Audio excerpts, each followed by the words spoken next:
T'es libéré. Oui, bonjour frères et sœurs. Je vais continuer la série sur les fondements, la doctrine. Là, je vais vous parler de la résurrection des morts. Donc, je vais vous lire Hébreux 6, 1 et 2 et vous lire 1 Corinthiens 6, 14.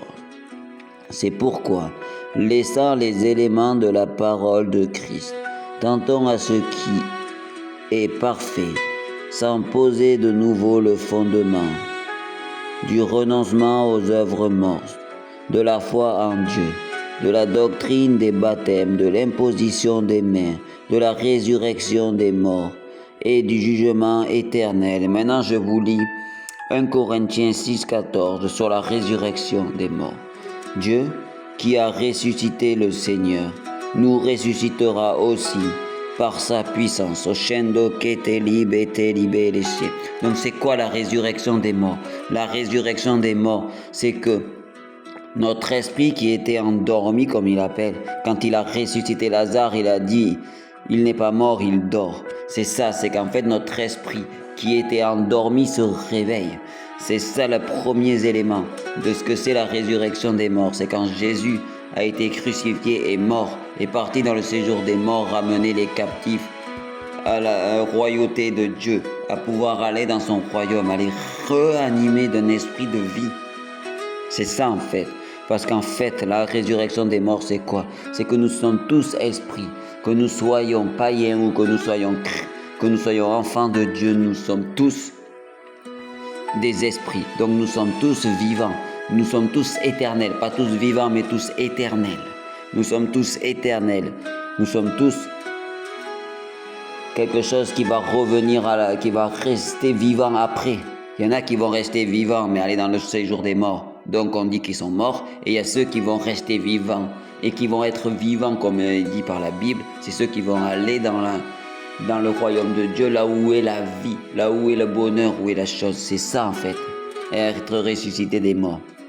Et en fait, nous, en tant qu'enfants de Dieu, quand nous recevons le Seigneur Jésus, nous sommes ressuscités d'esprit. Et à la fin des temps, quand il y aura l'enlèvement, que Jésus viendra sur les nuées pour chercher ceux qu'il a choisis, pour chercher ceux qui vont aller au ciel, seront ressuscités, mais pas ressuscités seulement d'esprit, mais sera aussi ressuscité au chendo qui était libéré de corps.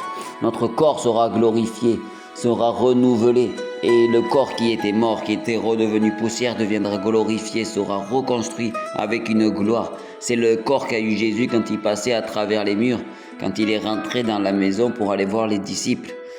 C'est ça en fait qui va se passer, que nous aurons, nous qui serons enlevés avec le Seigneur. Ceux qui étaient morts seront ressuscités et leur corps sera glorifié, et ensuite ceux qui étaient vivants vont mourir en un instant et ressusciter avec un corps glorifié, parce qu'il faut d'abord que notre corps qui est encore lié à la mort puisse mourir vraiment de cette chair, de ce pouvoir charnel, et puisse en plus après revenir à la vie avec un corps où le côté charnel, le côté mort qui a été vu quand ils ont mangé la pomme, là, manger le fruit défendu là, du bien et du mal pour connaître, et bien en fait nous a lié à un esprit de mort. Donc il faut que notre corps qui est mortel meure pour après revenir à la vie avec un corps qui n'est plus mortel, qui est glorifié, qui a la vie éternelle, qui a la vie de Dieu.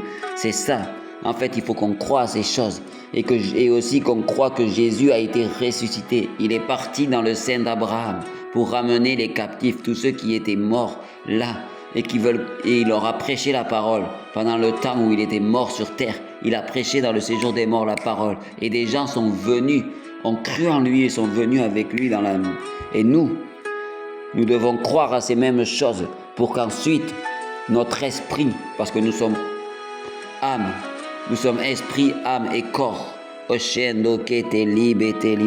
notre âme, quand nous recevons le Seigneur et nous l'acceptons par notre libre arbitre, notre esprit est renouvelé, est vivant et redevient en vie. Ça veut dire qu'il était endormi, mort, et qui revient à la vie. Et ensuite, à la fin des temps, c'est notre corps qui était mort parce qu'il avait le sang adamique du premier Adam qui a pris le péché qui a mangé ce fruit défendu, où le bien et du bien et du mal, où le péché est venu en nous, la mort est venue en nous.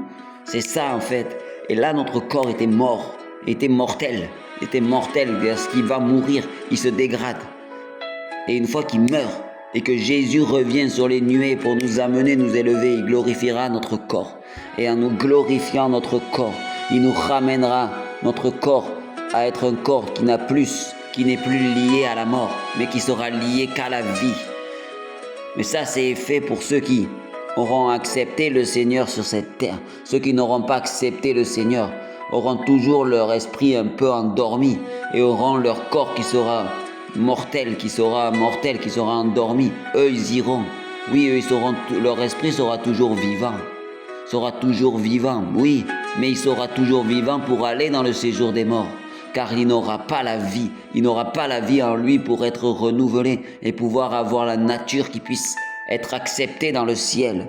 C'est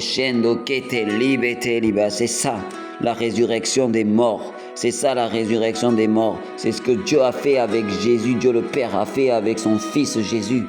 Oui, ce qui a été fait va être fait pour nous aussi, Seigneur.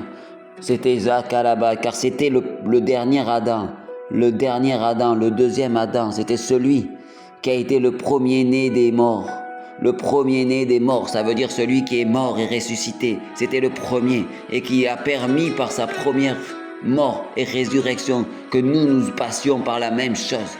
Et c'est ce que nous faisons quand nous prenons le baptême d'eau.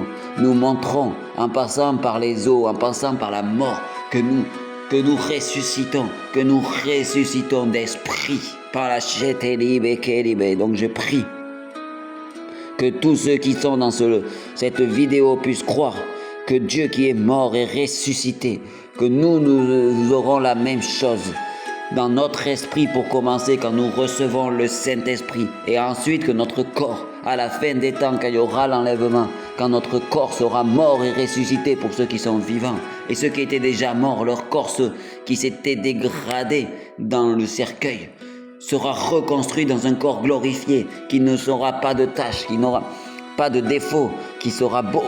Donc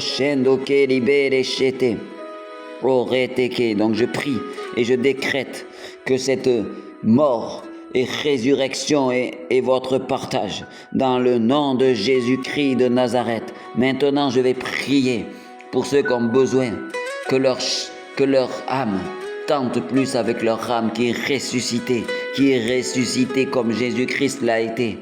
Tous ceux qui sont sujets, qui sont liés à la mort, à l'esprit charnel, qui est la mort, à l'esprit de notre corps qui se dégrade.